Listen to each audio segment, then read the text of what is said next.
रामायण एवं श्री रामचरितमानस, ये दोनों महान ग्रंथ भगवान श्री राम के आदर्श जीवन के बारे में बताते हैं। और यहीं से हमें एक बहुत ही महत्वपूर्ण सीख मिलती है कि अगर हम बलवान हैं तो हमें अपने बल का प्रयोग कहाँ करना चाहिए। जैसे हनुमान जी ने अपने बल का प्रदर्शन माता सीता जी का भय दूर करने के लिए किया था, जबकि सामान्यतः लोग अपने बल का प्रदर्शन लोगों में भय उत्पन्न करने के लिए करते हैं। प्रभु श्री राम को 14 वर्ष का वनवास हुआ था। इस वनवास काल में श्री राम ने कई ऋषि मुनियों से शिक्षा और विद्या ग्रहण की और भारत के आदिवासी, वनवासी और तमाम तरह के भारतीय समाज को संगठित कर उन्हें धर्म के मार्ग पर चलाया। संपूर्ण भारत को उन्होंने एक ही विचारधारा के सूत्र में बांधा। लेकिन इस दौरान उनके साथ कुछ ऐसा भी घटा जिसने उनके जीवन को बदल कर रख दिया।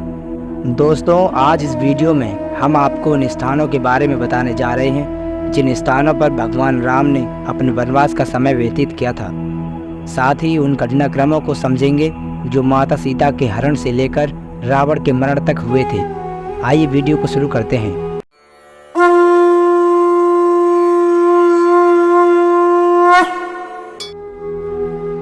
तमसा नदी का तट, यह मध्य प्रदेश और उत्तर प्रदेश राज्यों में बहने वाली एक नदी है। सबसे पहले अयोध्या से विदा लेने के पश्चात भगवान राम रथ में बैठकर आर्य सुमंत के साथ तमसा नदी के तट तक पहुँचे। वहाँ तक अयोध्या की प्रजा भी उनके साथ आई, जो उन्हें अकेले जाने देने को लेकर तैयार नहीं थी तथा उनके साथ चलने की जिद लिए बैठी थी। इसलिए उस रात श्री राम ने अपना डेरा तमसा नदी के तट पर ही डाला था तथा सूर्योदय से पहले अयोध्या की प्रजा को बिना जगाए सीता, लक्ष्मण तथा आर्य सुमंत के साथ कौशल देश की नगरी से बाहर निकल गए। श्रृंगवेरपुर नगरी, यह जगह प्रयागराज से 40 किलोमीटर तथा लखनऊ से 45 किलोमीटर दूर स्थित है। तमसा नदी के पश्चात भगवान राम अपने मित्र निषादराज गुहे की नगरी श्रृंगवेरपुर के पास के वनों में पहुँचे तथा वहीं एक दिन के लिए विश्राम किया। उनके मित्र गुहे ने उनका बहुत आदर सत्कार किया। अगले ही दिन उन्होंने आर्य सुमंत को रथ लेकर अयोध्या लौट जाने का आदेश दिया तथा वहाँ से आगे पैदल ही यात्रा करने का निर्णय किया। यहीं पर गंगा के तट पर उन्होंने केवट से गंगा पार करने को कहा था। श्रृंगवेरपुर को वर्तमान में सिंगरौर के नाम से जाना जाता है। प्रयागराज, गंगा पार करके श्री राम माता सीता, लक्ष्मण तथा निषादराज गुहे के साथ प्रयागराज चले गए। प्रयागराज, जिसका भूतपूर्व नाम इलाहाबाद था, भारत के उत्तर प्रदेश राज्य का एक प्रमुख नगर है। वहाँ उन्होंने त्रिवेणी की सुंदरता को देखा तथा आगे मुनि भारद्वाज के आश्रम पहुँचे। यहाँ उन्होंने मुनि भारद्वाज से अपने रहने के लिए उत्तम स्थान पूछा, जिन्होंने यमुना पार चित्रकूट को उत्तम बताया। चित्रकूट, इसके पश्चात श्री राम ने अपने मित्र निषादराज गुहे को भी वहाँ से वापस अपनी नगरी लौट जाने का आदेश दिया तथा माता सीता व लक्ष्मण के साथ यमुना पार करके चित्रकूट चले गए। चित्रकूट धाम भारत के उत्तर प्रदेश राज्य के चित्रकूट जिले में स्थित एक शहर है। यह पड़ोस में ही स्थित मध्य प्रदेश के सतना जिले के चित्रकूट नगर से भी जुड़ा हुआ है। चित्रकूट पहुंचते ही उन्होंने वाल्मीकि आश्रम में मुनि वाल्मीकि से भेंट की तथा गंगा की धारा मंदाकिनी नदी के किनारे अपनी झोपड़ी बनाकर रहने लगे। यहीं पर उनका भरत से मिलन हुआ। जब भरत अयोध्या के राज परिवार, सभी गुरुओं, मंत्रियों के साथ श्री राम को वापस लेने पहुँचे थे, लेकिन श्री राम ने वापस लौटने से मना कर दिया था। माना जाता है कि भरत जी यहीं से राम जी की चरण पादुका ले जाकर उनकी चरण पादुका रखकर राज्य करते हैं। चित्रकूट को राम जी की कर्मभूमि माना जाता है क्योंकि अपने वनवास के 11 वर्ष उन्होंने यहीं पर व्यतीत किए थे। दंडकारण्य, दंडकारण्य में पहुंचने से पहले भगवान राम ने ऋषि अत्रि तथा माता अनुसुईया से उनके आश्रम में जाकर भेंट की। माता अनुसुईया से माता सीता को कई बहुमूल्य रत्न, आभूषण तथा वस्त्र प्राप्त हुए। ऋषि अत्रि से ज्ञान पाकर वे आगे बढ़ गए। दंडकारण्य घनघोर जंगल था, जहाँ जंगली जानवरों और राक्षसों का डर हमेशा बना रहता था।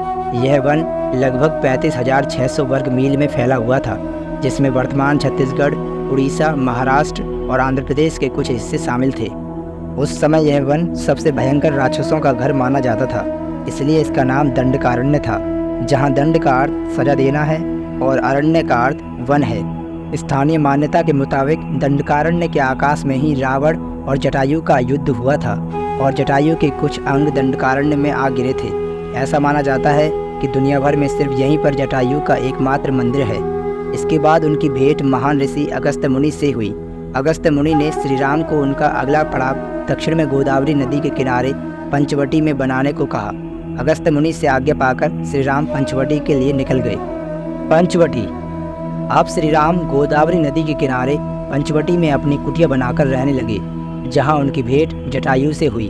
पंचवटी महाराष्ट्र के नासिक जिले में स्थित है, जो भारत की दूसरी बड़ी नदी गोदावरी के तट पर स्थित है। जटायु उनकी कुटिया की रक्षा में प्रहरी के तौर पर तैनात रहते थे। इसी स्तर पर सुपर्णखा ने श्री राम को देखा तथा माता सीता पर आक्रमण करने का प्रयास किया था। तब लक्ष्मण जी ने उसकी नाक काट दी थी, इसलिए इस स्थान का नाम नासिक पड़ गया। तब उनका रावण के भाई खड़वा दूषण से युद्ध हुआ। वह श्री राम ने उनका राक्षसी सेना समेत वध कर डाला। उसके कुछ समय पश्चात रावण ने अपने मामा मारीच की सहायता से माता सीता का अपहरण कर लिया। भगवान श्री राम तथा लक्ष्मण माता सीता को ढूंढते हुए वहां से निकल गए। मतंग ऋषि का आश्रम। माता सीता की खोज करते हुए सर्वतीर्थ में श्री राम जटायु से मिले, जो मरणासन्न स्थिति में थे। उन्होंने श्री राम को बताया कि रावण माता सीता को अपने पुष्पक विमान में बिठाकर दक्षिण दिशा की ओर ले गया है। इसके बाद उन्होंने जटायु का अंतिम संस्कार किया तथा आगे बढ़ गए। आगे चलते हुए उनकी भेंट कबंध राक्षस से हुई, जिसका उन्होंने वध किया। इसके पश्चात उसने माता सबरी की कुटिया का पता दिया। उसके दिए पते के अनुसार भगवान राम मतंग ऋषि के आश्रम में माता सबरी की कुटिया में पहुँचे। वर्तमान समय के अनुसार ऋषि मतंग का आश्रम कर्नाटक राज्य में स्थित था। वहाँ उन्होंने सबरी के दिए झूठे बेर खाए तथा सबरी ने उन्हें किष्किंधा के राजा बाली के छोटे भाई सुग्रीव का पता बताया। ऋष्यमुख पर्वत, जिसे ऋषिमुख पर्वत के नाम से भी जाना जाता है। माता सबरी से सुग्रीव का पता पाकर भगवान श्री राम अपने भाई लक्ष्मण के साथ ऋष्यमुख पर्वत पर पहुँचे, जहाँ उनकी भेंट हनुमान, सुग्रीव, जामवंत तथा उनके साथियों से हुई। धर्म ग्रंथों के अनुसार ऋषिमुख पर्वत वानरों की राजधानी किष्किंधा के निकट था। किष्किंधा वर्तमान में कर्नाटक राज्य में तुंगभद्रा नदी के किनारे हम्पी शहर में स्थित था। सुग्रीव से उनकी मित्रता हुई तथा दोनों ने एक दूसरे को वचन दिया, जिसके अनुसार भगवान राम सुग्रीव को उनका खोया हुआ राज्य किष्किंधा लौटाने में सहायता करेंगे तथा सुग्रीव माता सीता की खोज में सहायता करेंगे। प्रस्वन पर्वत। जब भगवान श्री राम ने बाली का वध कर दिया तथा सुग्रीव को किष्किंधा का नया राजा नियुक्त कर दिया, तब सुग्रीव ने माता सीता की खोज शुरू करने के लिए श्री राम से आज्ञा मांगी, लेकिन श्री राम ने मना कर दिया, क्योंकि उस समय तक वर्षा ऋतु शुरू हो चुकी थी, जिसमें नदी नाले उफान में होते हैं। इसलिए श्री राम ने माता सीता की खोज 4 मास के पश्चात शुरू करना उचित बताया। इन 4 मास श्री राम ने किष्किंधा के निकट प्रस्वन पर्वत पर लक्ष्मण के साथ निवास किया। किष्किंधा के निकट माल्यवान पर्वत स्थित है, जिसके एक भाग का नाम प्रस्वन है। यह वर्तमान में कर्नाटक राज्य के मैसूर में स्थित है। धनुषकोडी रामेश्वरम। 4 मास के पश्चात जब माता सीता की खोज आरंभ हुई, तब हनुमान जी ने लंका में उन्हें ढूंढ निकाला। श्री राम को इसकी सूचना दी गई तथा वे संपूर्ण वानर सेना के साथ रामेश्वर में पहुंच गए। महाकाव्य रामायण के अनुसार भगवान श्री राम ने लंका पर चढ़ाई करने के पहले यहाँ भगवान शिव की पूजा की थी। रामेश्वरम का शिवलिंग श्री राम द्वारा स्थापित शिवलिंग है। वहाँ से उन्होंने वानर सेना की सहायता से समुद्र पर 100 योजन का पुल बनाया, जो भारत के धनुषकोडी से शुरू होकर श्रीलंका के मन्नार द्वीप को जोड़ता था। धनुषकोडी, जिसे धनुषकोटी भी कहा जाता है, भारत के तमिलनाडु राज्य के रामेश्वरम द्वीप पर स्थित एक गांव है। इसके पश्चात इस राम सेतु की सहायता से भगवान श्री राम वानर सेना के साथ लंका चले गए।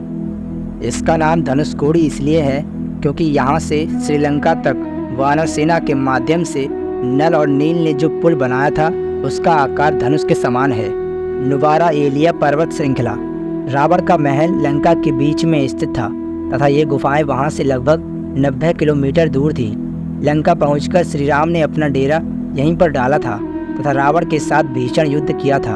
अंत में उन्होंने रावण के सभी भाई बंधुओं, योद्धाओं, सेनापतियों समेत उसका विनाश कर दिया तथा माता सीता को उससे मुक्त करवा लिया था। उन्होंने लंका का नया राजा रावण के छोटे भाई विभीषण को नियुक्त किया तथा वहां से पुष्पक विमान में बैठकर अयोध्या के लिए निकल पड़े। बीच में वे भारद्वाज मुनि के आश्रम तथा अपने मित्र निषादराज से भेंट करने के लिए रुके थे। दोस्तों, अगर आपको इस वीडियो से लेशमात्र भी ज्ञान अर्जित हुआ हो तो इस वीडियो को ज़्यादा से ज़्यादा शेयर करें और सनातन शिक्षा चैनल को अवश्य सब्सक्राइब करें। आइए इस वीडियो को यहीं पर समाप्त करते हैं। अपना और अपने परिवार के स्वास्थ्य का ख्याल रखें और देखते रहें सनातन शिक्षा, क्योंकि सनातन ही सत्य है।